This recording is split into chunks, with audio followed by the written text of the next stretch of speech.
Hey there and welcome back to the Code Wrinkles channel. Model validation in .NET 7 Minimal API is a little bit tricky, and the main reason for this is that we don't have the model state.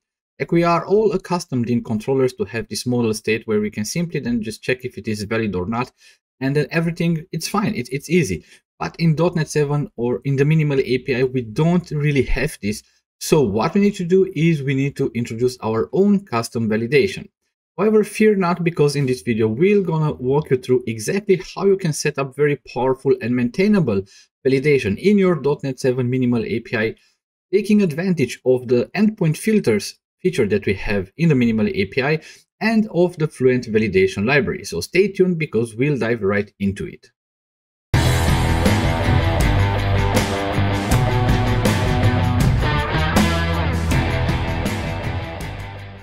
So here we are in Visual Studio in a brand new Minimal API project. It is the standard weather forecast template, where I have just created these two folders here on the right. You can see it's filters and validators, but they are empty for now.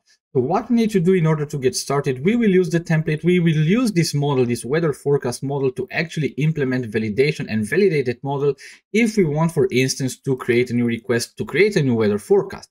And to do that, of course, what we need to do is we need to create an endpoint for that.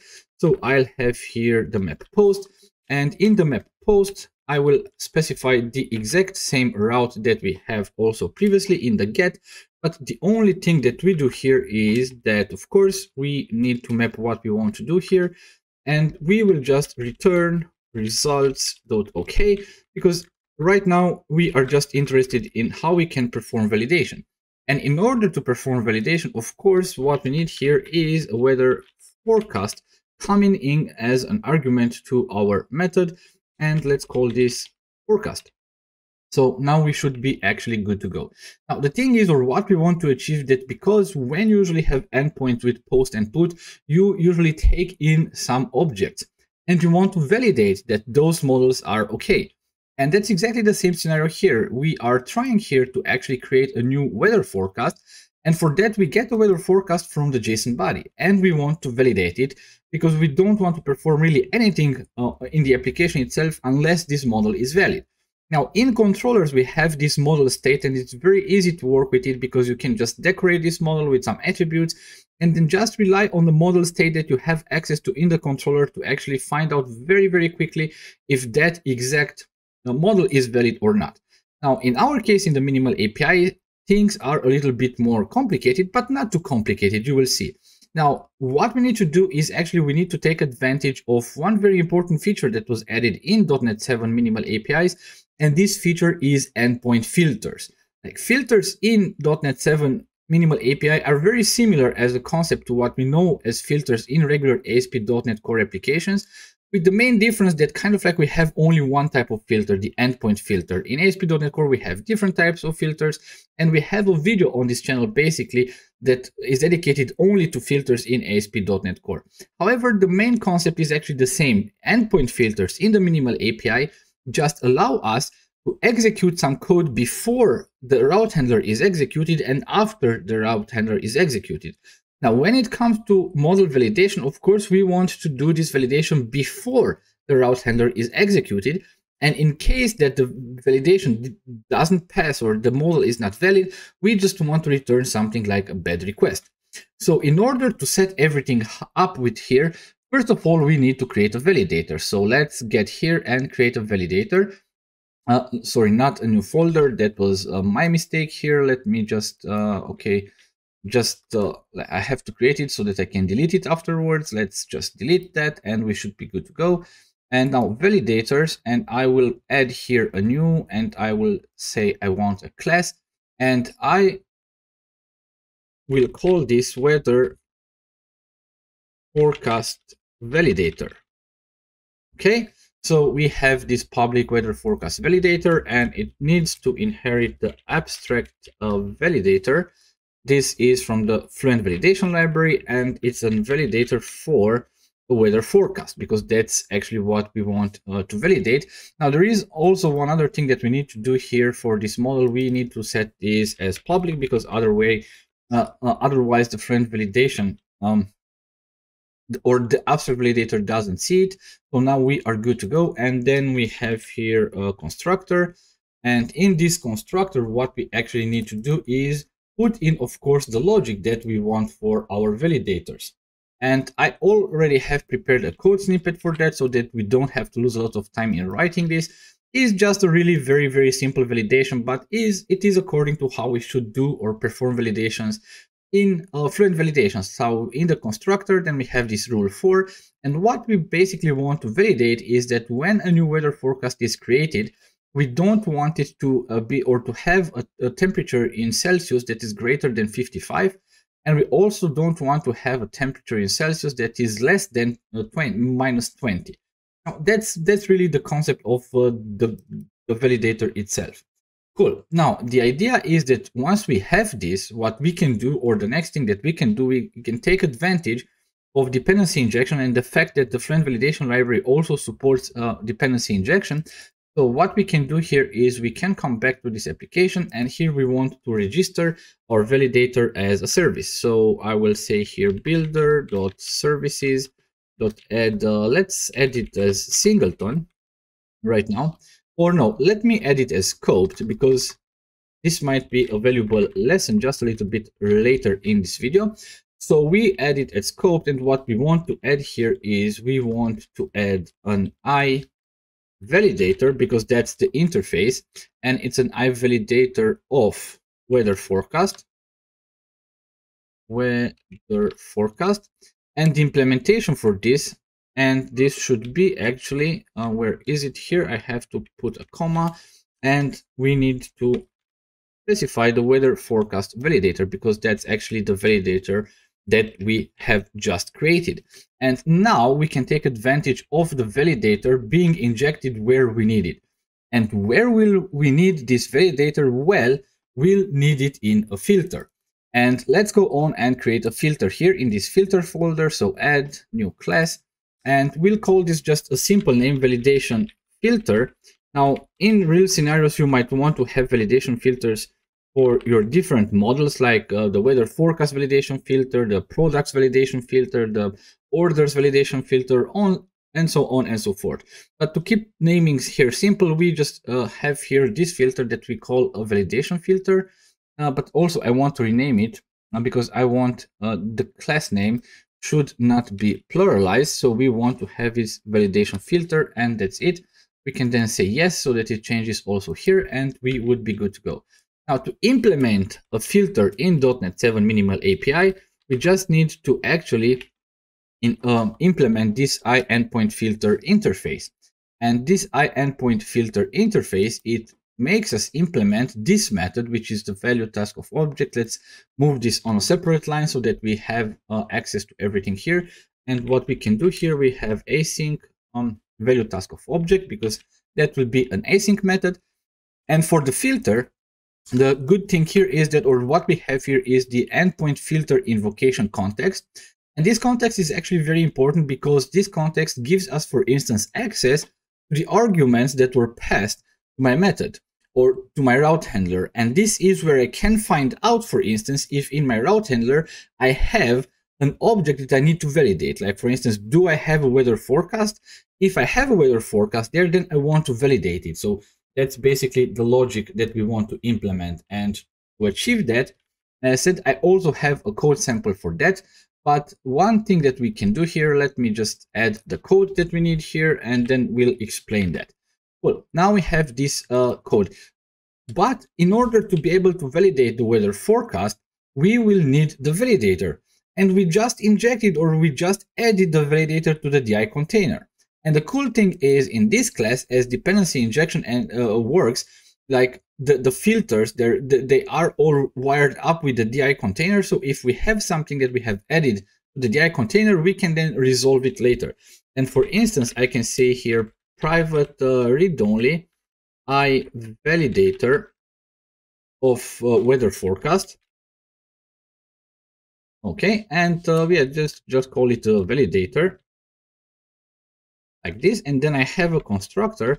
So in this case, it's actually very, very regular dependency injection. I validator of weather forecast. So like we had also earlier, and let's call this validator. And then in the constructor itself, we can just simply put everything together, and now we have the validator. Cool. So this also shows us how dependency injection works, and a very first key learning point here is that we can actually inject things from the dependency injection container in the constructor of an endpoint filter in .NET 7 Minimal API. Now we take advantage of this feature and then we inject our validator. So what we can do here, and that's actually a very, very interesting thing to note, like we want to get a forecast first that we want to validate. And here is the context, like that is the context, the endpoint filter invocation context that contains a list of arguments, which are basically all arguments that are passed into my route handler. Now, the idea is that in a lot of videos and demos and even official documentation, you will see that they use a method which is getType or getArgument. But using that getArgument method makes you specify an index. So what you need to specify the type on which exact index in the argument list you want to get. And that's a little bit cumbersome because that would mean that if we take a look here back, yeah, we can assume that here in these methods, we would like to also inject other stuff. Maybe we have route parameters, but maybe we have other services that we want to inject from the DI container because we still inject them here in that method.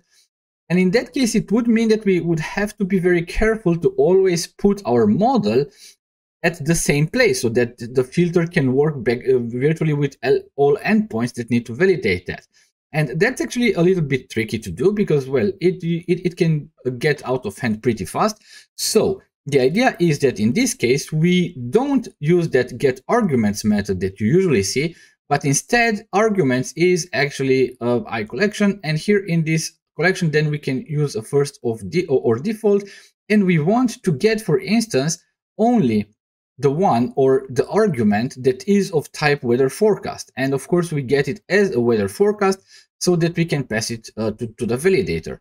And then what we do is exactly we use the FluenValidation. We use the validator, validate async, and we pass in the forecast that we actually want to validate.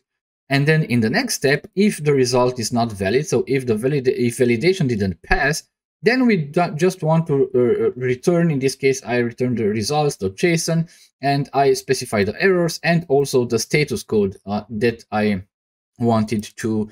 But here you can, well, you can get creative. You have a problem, you can return a problem that's kind of like the same. But I will, for now, keep this idea of JSON, and yeah, we'll just return that. So we have created a validator. We have created a validation filter for this. And let me maybe just also put a breakpoint here because we will run this application soon enough. Now, the only other thing that we need to do is kind of like we need to tell to this route and to the route itself that we want to use that filter. So we can do this by simply saying here, I add endpoint filter, and this is a generic, so we can specify our filter was called validation filter, this one. So yeah, now actually our filter is added to this specific route. Now we can go on and test this, and I already have prepared Postman to actually make a request so that we don't lose a lot of time by writing it here directly in Postman. So we can just go back to that. And as you can see, the one thing that I do here is that, yeah, I specify a date, but for temperature, I specify 58. And if you remember, or if you recall, in the validator itself, we have specified that we don't want to have temperatures that are greater than 55.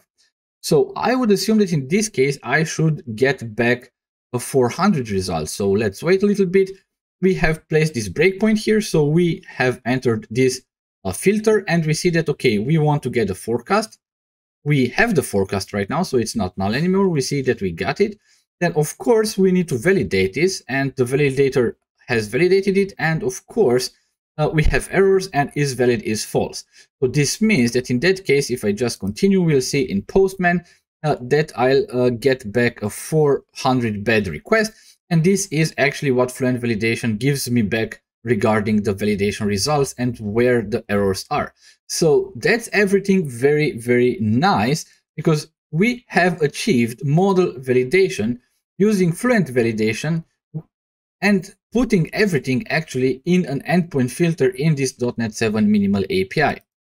However, if we take a look here at what we have so far, is that probably when you have some resources, you might have also a put for that. Or maybe you would have different other put or posts method for nested resources that would contain a weather forecast, maybe alongside other models that need to be validated. And this means that we will actually have to come back and for each endpoint to add this filter manually. Now, I am thinking that this is maybe not so straightforward, and I would like to have the option to kind of like maybe register this validation filter once for all the requests that are for the weather forecast and that contain this weather forecast as a model that comes in to my route handler.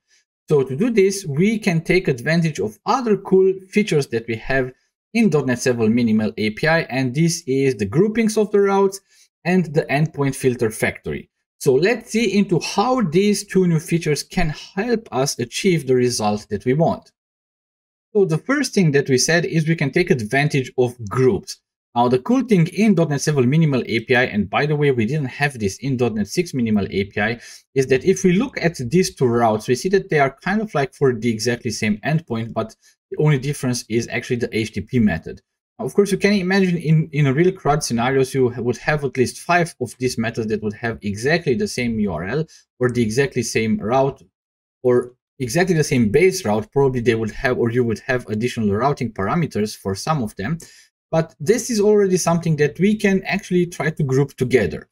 And we can do this by taking advantage of groups or groupings that we have in Minimal API. So what we can do here is, for instance, var forecasts equals app.mapGroup. And then we can map everything together that has this weather forecast. Let me better just copy from here, because otherwise I might just do a typo because I do a lot of them. And right now we have created this group, which is very, very cool.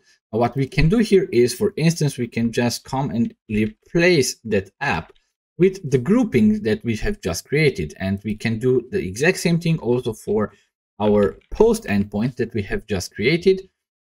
And yeah, of course, it's forecast, so it should be like that. And what we can do, we can get rid actually of this entire route here, and we just specify that, hey, for this map get, we want to just be at the root of the group, and the root of the group is this. So it's exactly what we need.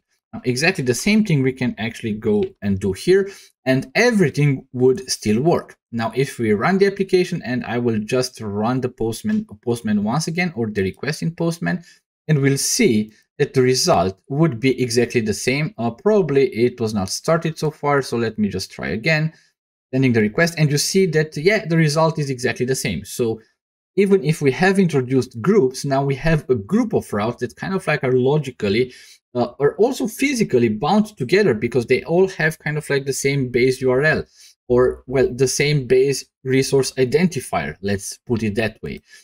So we have solved this. Now, the cool thing about this thing is that we can come here and say, for instance, add endpoint filter directly on the group. And this will already help us with the fact that we can just add the filter once at the group level, and it will be applied to really all, well, the members of that specific group. So in my case, it would be applied both to the map get and also to the map post. However, this can be very helpful and powerful with other types of filters, but when it comes to validation filters, well, that's not really helpful, because for the map get, we don't want to do any validation. We want to do validation only for a map post. So this is where, well, once again, we are kind of like in a certain way back at square one, because if I would have to add also a map put method, I would have to add the filter then manually to that method again. However, we have another very, very nice feature that we have in .NET 7 Minimal API, and this is add endpoint filter factory. Now, the cool thing about the endpoint filter factory is, course, we now have some errors because I want to showcase you some things.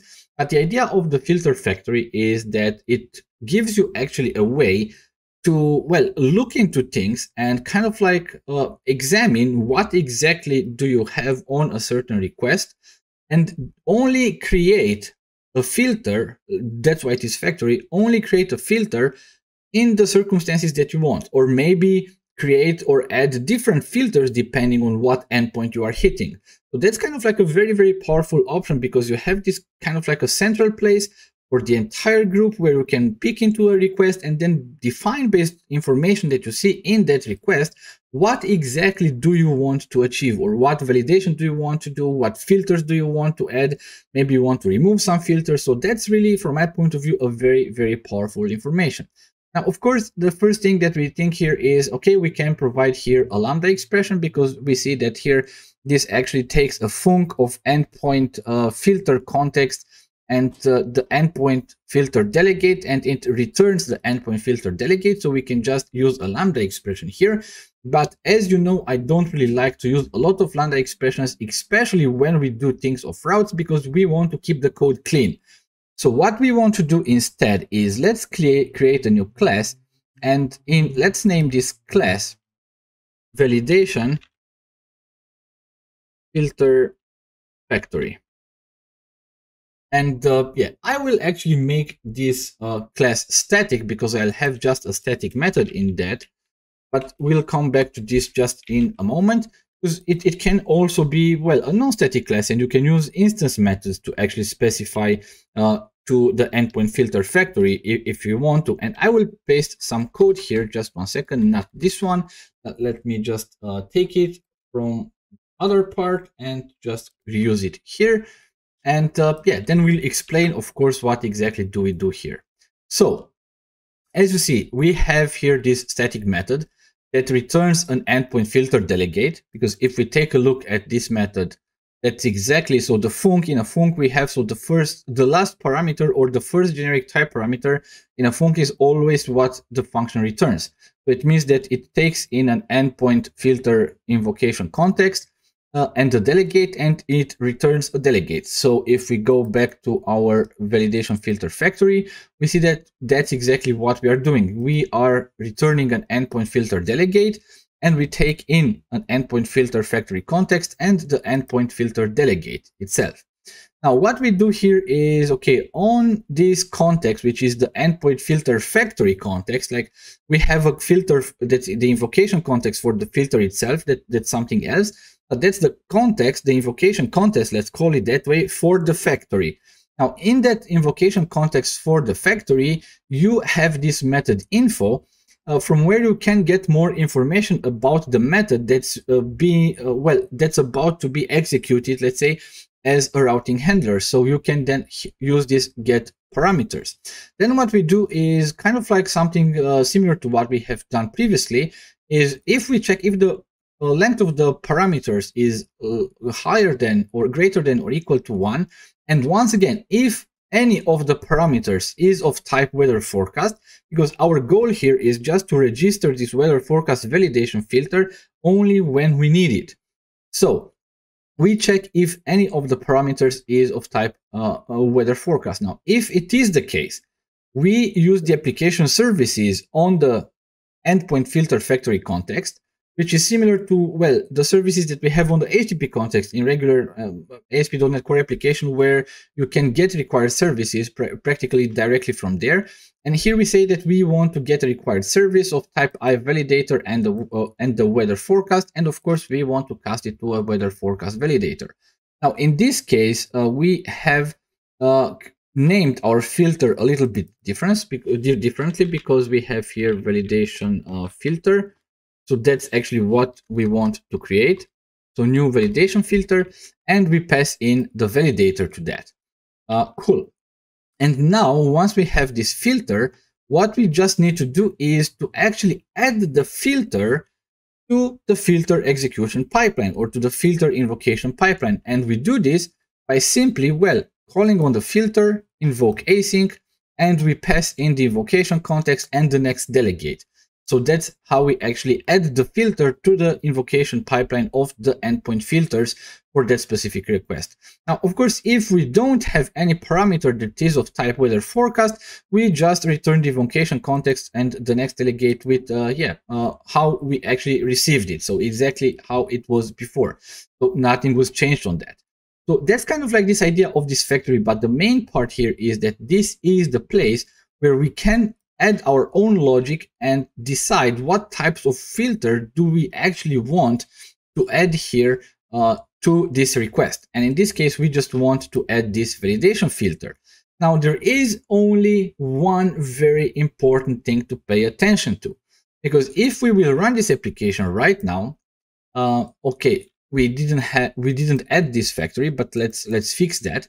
So add validation filter factory, and here validation filter factory dot, and we have this where is it, register validators method. So we just pass in, and now everything's okay. So we should be good to go. Now, if we run this application right now, there is one thing that we want to pay attention to, because I can already give you a teaser, we will get an exception.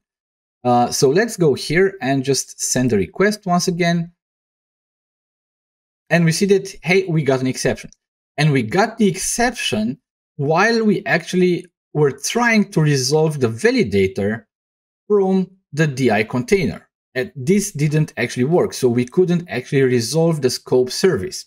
Now, the problem with this endpoint filter factory is that kind of like it runs in a way, I say, parallel to the request itself.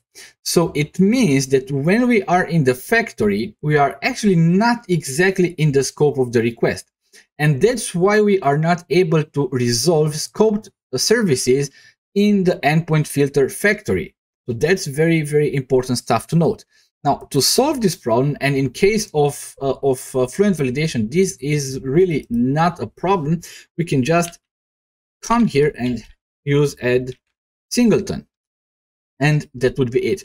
Now I remember that there is one other thing that we need to do. Now that we have this factory, we can get rid actually of this one, so we don't need the filter anymore. So let's run the application once again. Let's run a request, prove that it's working, and then we can maybe wrap up with this, because that's, from my point of view, actually everything you need to know to get started with validation. And indeed, we see that we have the exact same result as we had before, but right now our code is, from my point of view, optimized for a better readability and better,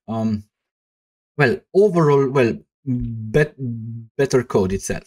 Now, the idea is that what we have done is that right now we have this group, and on this group we use the endpoint filter factory, and there in the factory we just implement the logic and add filters to the filter pipeline only if we need to add them. So that's kind of like, it gives you a lot of power, because this makes sure that we kind of like don't use the filter on methods like the map get where we don't actually need it. Now, of course, in a real application, you might find yourself in a place where you would have different type of endpoint filters that kind of like belong to the same group. Now, but then in this filter factory, really, that's a factory. That's a very basic functionality that I have pasted here, but this is your factory. Here you can implement whatever logic you want and register based on the logic whatever filters you want. So it's very, very, very easy to do that, and it's very powerful, it's very, very maintainable, and it's very, very clean. Cool.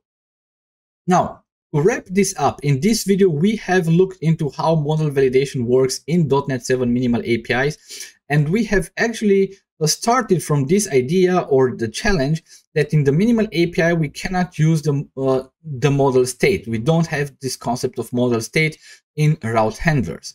So this is why we had to come up with different other approaches to perform model validation. The most straightforward approach to this is, of course, you could implement your own custom validation logic and how you want to do that, but I think a very good way to proceed is just leverage the power of the FluenValidation library. So we have installed and used and created a validator using the FluenValidation library that kind of like validated the model in a way that made sense for us and that we found appropriate. Now, this is only the first part. The second part is how can you how can you come to apply that validator whenever a request comes in and you need to validate a model. And the answer to this is taking advantage of also a brand new feature in the .NET 7 Minimal API, which is the endpoint filter. And we have looked into how to implement a very basic endpoint filter and how we can perform validation of our models using that endpoint filter and the validator that we have created previously. And last but not least, this was a very, very basic setup, but we have looked into ways into which we could refactor our code to kind of like be more maintainable and cleaner.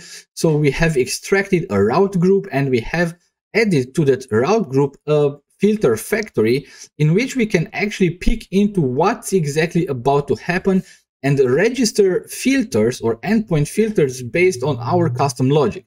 So we ended up doing this because we wanted to just add or register that validation filter to the filter invocation pipeline only if we had a model to validate, like a weather forecast. If not, like for the map get, we don't want to do that. And the factory allows us just to do this. And it's really, really, really powerful.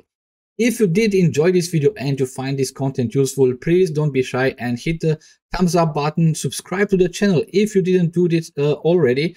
And I would also appreciate if you think that there might be other people that would find this content useful to just share it wherever you see fit, maybe with your colleagues or with your friends, maybe on a social network, in forums, wherever you think that there might be people interested in this topic, you should share it. And I think that those people will be thankful to you. This being said, once again, thank you very much for watching, and until the next time, I wish you the very best.